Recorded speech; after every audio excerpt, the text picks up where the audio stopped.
కొంచెం కష్టపడితే అరబిక్ భాష అర్థమవుతుంది, ఇంకొంచెం కష్టపడితే ఆడదాని మనసు కూడా అర్థమవుతుంది. కానీ వీడు మాత్రం నాకు అర్థం కాడు. అందరూ చదువుతుంటే వీడు ఆడుతుంటాడు, అందరూ ఆడుకునేటప్పుడు వాడు చూడు ఏదో రాసుకుంటున్నాడు. అలా అంటారేంటండి? ఇప్పుడు నేనేం తప్పుగా అనలేదే. ఈ పండగ నుంచైనా వాడు బాగుపడితే అదే చాలు. సర్లే, వాళ్ళని కొత్త బట్టలు వేసుకుని ఆడుకోమను. అలాగే. అశోక్, స్వాతి లోపలికి రండి. వస్తున్నానమ్మా. సతీ బట్టలు వేసుకుంది కదా. అవి కాదురా, కొత్త బట్టలు. వేసుకుంటే పాతవైపోతాయి కదా, కాసేపు కొత్తగానే ఉండని.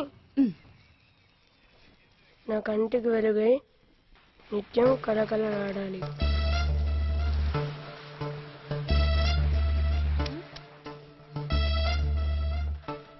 ఏయ్, ఏంటి అది? ఇదివు. అమ్మో రాక్షసి.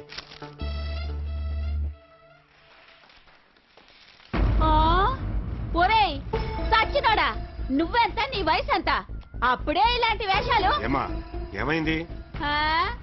నీ కొడుకు లవ్ లెటర్ రాశాడు నా కూతురికి.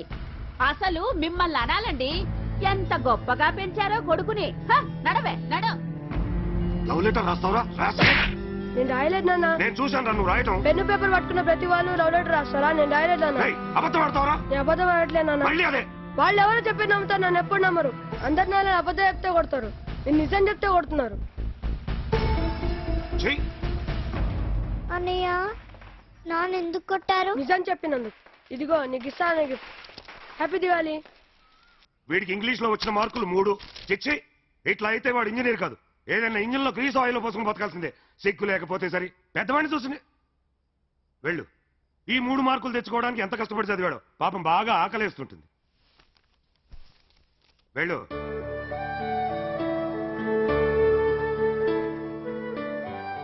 ఏం నాన్నా, బాధపడుతున్నావా?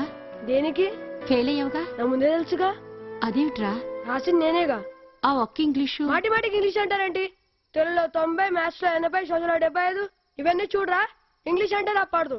అయినా ఇంగ్లీష్ అనేది నాలెడ్జ్ కాదు, లాంగ్వేజ్ అంతే. ఇంగ్లీష్ మాట్లాడంత మాత్రాన ఇంగ్లాండ్ లో ఉండాలంత మేధావులేనా? అవన్నీ సరేరా, నువ్వు ఇంగ్లీష్ లో పాస్ అయితే కదా యాన్యువల్ లో పాస్ అయ్యి 10th లోకి వెళ్ళేది. అయితే ఇది 10th లోకి వచ్చే వరకు నేను 10th లోకి రాను. నువ్వేం బాధపడకన్నయ్య, నువ్వు 10th లోకి వెళ్ళే వరకు నేను 10th లోకి రానే. దా కూర్చో.